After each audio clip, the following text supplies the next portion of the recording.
ඔයගොල්ලෝ පාරේ යද්දී එකපාරට පොලිසියෙන් ඇවිල්ලා ඔයගොල්ලෝ ජීප් එකට දාලා කුදලගෙන යනවා. දැන් මෙහෙම පොලිසියට කරන්න පුළුවන්ද?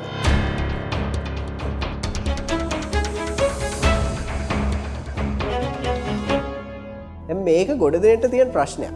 දැන් ඇත්තටම ලංකාවේ ව්‍යවස්ථාවේ ප්‍රතිපාදන දීලා තියෙනවා මෙන්න මේ වගේ දේවල් පොලිසියට කරන්න බෑ කියලා.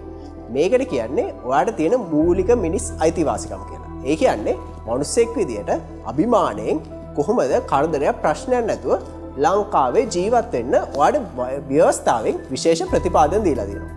දැන් එතකොට මෙහෙම හදිස්සියේ හරි කවුරු හරි මෙහෙම ඇදගෙන කුදලගෙන ගියොත් ඔයාලට මොකද්ද ගන්න පුළුවන් පිළියම? එහෙම නැත්නම් සහනය.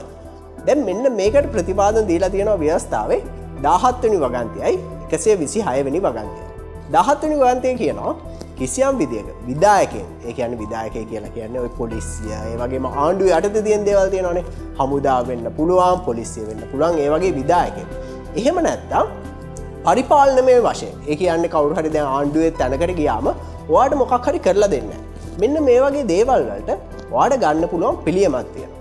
මෙන්න මේ 17 වෙනි වගන්තිය කියනවා ඔයාලට කෙලින්ම මේ ගැන කෙලින්ම ලංකාවේ තියෙන ඉහළම අධිකරණය, එහෙම නැත්නම් ශ්‍රේෂ්ඨ අධිකරණයට ඔයාලට මේ ගැන දැනුම් දෙන්න පුළුවන් කියලා. ඒ ශ්‍රේෂ්ඨ අධිකරණය ඔයාලට පුළුවන් පෙත්සමක් ගොනු කරන්න. මේ පෙත්සම ගොනු කරාට පස්සේ 126 වෙනි වගන්තිය තියෙනවා බොහොම පරිස්සමෙන් කරන්න ඕන දෙයක්. මේක කරන්න ඕනේ මේ සිද්ධිය වෙලා මාසයක් කියන කාලය ඇතුළත. එහෙම නැත්නම් අපි ඒකට කියනවා 1 month rule කියලා. මේ 1 month rule එක පටන් ගන්නෙ ඔයාලට මේ සිද්ධිය පටන් ගත්ත වෙලාවේ ඉඳන් ඔයා මාසයක් ඇතුළත තමයි මෙන්න මේක ගොනු කරන්න ඕනේ කියලා. මෙහෙම ගොනු කරාට පස්සේ මේ පෙත්සම ඔයා නීතිඥ මහත්මියගේ මාර්ගයෙන් ගියාට පස්සේ ඔයාලට පුළුවන් ශ්‍රේෂ්ඨාධිකරණයේදී මේ පෙත්සමය ගැන විභාගයක් ගොනු කරලා මේකට එරෙහිව කටයුතු කරන්න. එතකොට ශ්‍රේෂ්ඨාධිකරණයේ ඉන්න විනිසුරුවරුන්, ඒ කියන්නේ ඉහළම අධිකරණයේ ඉන්න විනිසුරුවරුන් මේ ගැන සොයා බලලා ඔයාලට පිළියමක් දෙනවා. ඒකින්ද ඊළඟ දවසේ මෙහෙම පොලිසියෙන් එකපාරට කුදලගෙන යයි කියලා බය වෙන්න එපා. පොලිසියට එහෙම කරන්න කිසිම අයිතියක් නැහැ. හැබැයි ඔයා වැරද්දක් කරලා තියෙනවා නම් පොලිසියට පුළුවන් ඒ වැරද්ද මොකක්ද කියලා ඔයාව අත්අඩංගුවට ගන්න ඇයි කියලා පහදලා දීලා ඔයාව අත්අඩංගුවට ගන්න.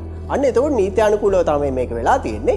ඊට පස්සේ ඒත් ඔයා හිතනවා නම් ඔයාගේ මූලික මිනිස් අයිතිවාසිකම් මෙතනින් වයලේට් වෙලා තියෙනවා කියලා ඔයාට ඒත් ඉහළම අධිකරණයට පෙත්සමක් ගොනු කරන්න පුළුවන්. ඒකින්ද මේකත් අපි දැනගෙන හිටියොත් ලංකාවේ ජීවත් වෙන්න ගොඩක් ලේසි වෙයි.